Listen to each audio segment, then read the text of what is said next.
Innovation is driven by talent, vision, insights, and iteration. We are now seeing new innovations in creating funds to provide the financial blood flow to the startup community. Have you ever thought about how an early stage fund operates?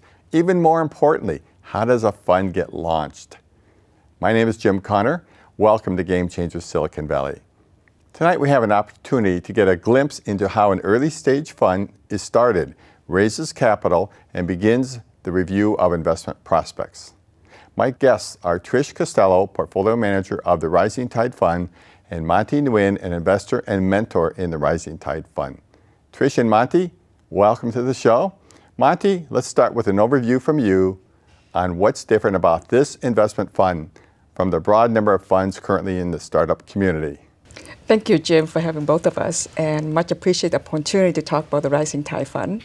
So what the most critical thing that separates the Rising Tide Fund from all the other ones is its focus on using hands-on scenarios, cases, company being going through funding, and teaching an audience of investors about the investing process. And the focus of this is mainly on women, by women, and it lends itself to a mission. A mission. Is this a social mission, or is this a business mission, or an educational mission? I think it's a combination of all three. Okay. Yeah. I think in the social sense, it is educating a larger pool of women who have the potential to become angel investors, but have not had the opportunity or the exposure. From the business perspective, it's focusing on return on investment. So it's not just kind of like a social experiment. And that is really, really important to the general partner who set up the funds, to the 9 lead investors, as well as the 90 members, limited partners in the fund. And so I think altogether, the purpose here is to look at companies in different stages, the early one, the near exit one, and give the limited partners, the 90 women, a broad sense of perspective on the angel investing process. Mm-hmm. So now, Trish, you're the portfolio manager. The success of this fund is in your hands, I assume, and it sounds like it's a pretty broad and very deep challenge, if I can use that word. You're bringing in, if I understand it correctly, 90 individual women investors who are having a credit status. That's correct, Jim. Can you tell us a little bit about that process, how you're going to do that? Yes. And first let me say that that actually creating the Rising Tide Fund has been a really exciting innovation as funds go. And I don't really feel like I have the full responsibility. In fact, I don't. The first thing that we did, my partner, Alicia Robb, who is a researcher at the Kauffman Foundation, she and I, when we started creating the concept, we said, we're going to go out and recruit 9 of the best women investors in the country. And so we brought together these 9 from, all areas, from San Francisco to Miami, DC, Houston, Denver, and brought together these top thinkers to do this in a way that I think is almost, very central to how women think. We put together a collaborative, and together we recruited another 90 women who really, for the most part, have not invested. So we're doing it in a real collaborative, transparent type of way in creating this venture fund. Mm-hmm. I have to ask the obvious. Why are you doing this? Mm-hmm. There must be a great reason, I'm sure. There is a great reason. And one of them is that there's been a major shift over the last 30 years. And women today actually own about half of the wealth in the U.S. Major, almost historical shift in having kind of equal access to wealth. But we don't usually invest. Only 0.5% of us have ever invested in an entrepreneurial company. And so if we don't start investing, then we don't have an ability to really have a say. We're not green lighting companies. And so it's really an opportunity for women to step up and be a part of this whole investing process. And truly, when you look at the $14 trillion of wealth that we control, the ability to put money to work is similar to what you would see in Sand Hill Road and other areas. Mm-hmm. Now, Manthi, you're a member of 3 angel groups. You're extremely active. You're known as a strong deal lead, which has got its own challenges, where you are the lead investor who sets the term sheet, who goes and makes sure everybody behaves and follows the rules, and the company gets its docs together, and the investors get their money together, and we make this close. So you've got a great deal of experience. What led you to want to move into this unique area?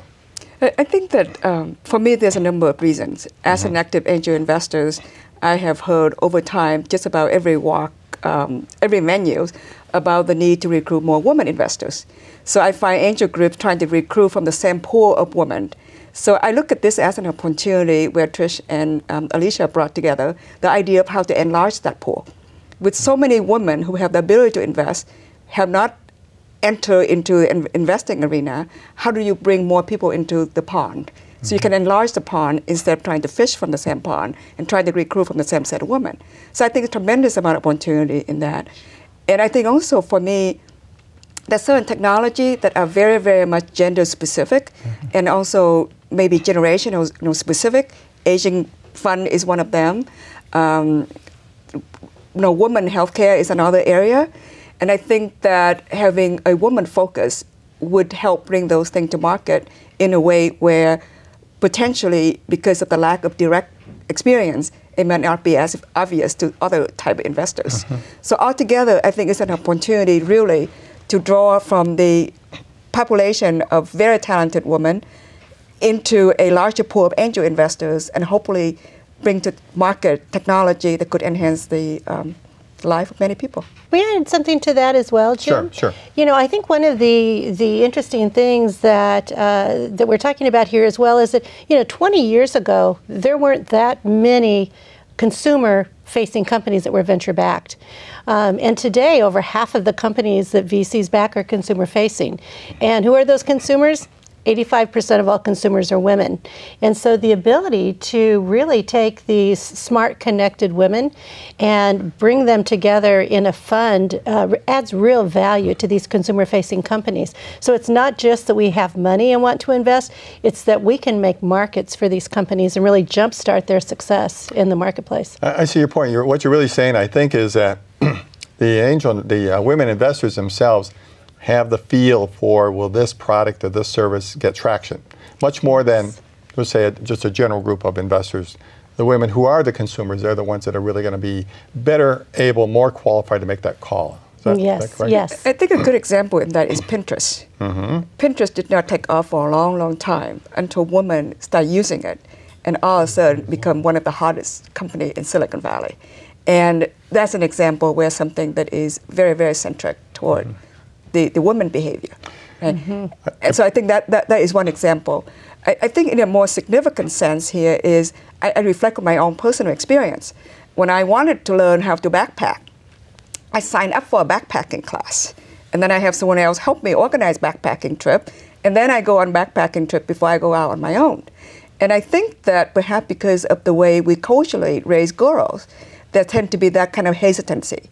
And the purpose of the Rising Tide Fund here is to demonstrate, this is how deals are evaluated. This is how due diligence. This is what happened in the early stage company, a later stage company. And through that, get people to be comfortable with it and say, no, it is not anything different than what I have done. And I have the ability to do this, and I can do it very well. So it's a collaborative, nurturing environment to make that happen. So you're going to basically take women, the 90 so who contribute to the fund, put them in a pool, 9 lead investors such as yourself, very experienced, take them through that process. And so some will be relatively easy deals, some will be tricky and a little bit difficult. Actually, almost all of them are a little bit difficult for some reason. But that's going to be the experience that you're going to take the women teams through. Yes. So one question I have is, does everybody invest in every deal, or are you going to segregate it by those who are invested in medical, life science, and medical issues, or how's this going to work? Well, the Rising Tide Fund right now, in fact, we call it a Learn by Investing Fund. It is a fund, so all the money has been invested in the fund, and everyone goes in to each deal, just like you would see with a regular venture capital fund. What we're going to do, though, because we invest this full fund in 1 year, and we are going to be creating then what we call thematic funds so that people can continue to, or they can invest individually, as a lot of angels do, or they can continue to choose every year to go into another fund around a certain specific area, like the Rising Tide Fund, or women's health, or green, or other areas. So, we think it could be an interesting collaborative model. So let's take the most positive, optimistic approach. You have a great year. Maybe get lucky a couple exits, nothing really happens in year one. And now through publicity and perhaps this television show, you have a lot of women coming to you saying, instead of 100, you've got 500 pounding on your door. Yes. Now what happens? That's the plan. The whole education undergirding of the Rising Tide Fund is a critical piece of this. And we're very fortunate that the Kauffman Foundation is actually partnering with us to create the education program and underwrite the education program for Portfolia and for the Rising Tide Fund. So I think in terms of the use of technology for this, it's also demonstrating how work in the future can be done too. So the 9 women are geographically dispersed. So all of our activity is done online through services, WebEx, Zoom, GoToMeeting and things like that. So Slack, that our yes. Yep. So Slack. So communication online, meeting online, and also we have the opportunity here when we hold these sessions online to have other women interested to dial in so they can see it.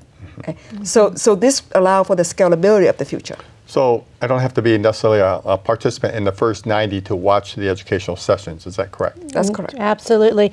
And what makes us different is that there are some wonderful groups that we really believe in that are training women, and there are a lot of wonderful angel groups.